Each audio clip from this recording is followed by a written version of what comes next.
অহংকার দেখাইলে যে ধ্বংস হয়ে যায় এই ভিডিওতে তারা প্রমাণ হয়ে গেল। দেখেন, একজন শাশুড়ি অহংকার দেখাইছিল এক সময়।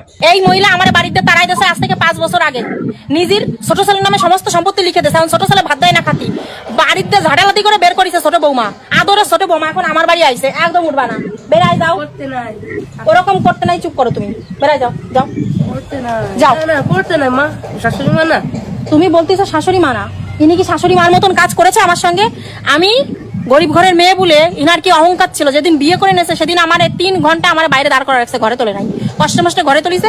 ইনার মেয়ের শ্বশুরির মোজা অব্দি আমার দিয়ে ধোয়াইছে। ওনার ছোট বৌমার সমস্ত জামা কাপড় আমার দিয়ে ধোয়াতো, আমার কাজের মহিলার মতন আমার দিয়ে খাটাতো। এই যাইনি, এনার দেখে এখন চিনতে পারবা না, এনারে দেখে খুব রোগে পড়ে গেছে। তো এনার যে কত অহংকার, একটুখানি কিছু রাখে নাই, কিচ্ছু রাখে নাই আমাদের জন্য। সমস্ত সম্পত্তি ছোট ছেলেরা লিখে দিয়েছে, আমারে শাস্তি দেবে বলে, আমারে কষ্ট দেবে বলে। উপরে ভগবান আছে, ভগবান যেমন কর্ম তেমন ফল।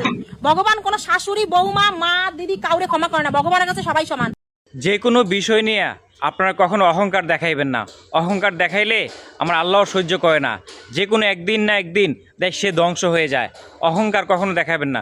প্লিজ ভিডিওটা শেয়ার করে দিবেন, অন্য কাউকে দেখার সুযোগ করে দিবেন আপনারা।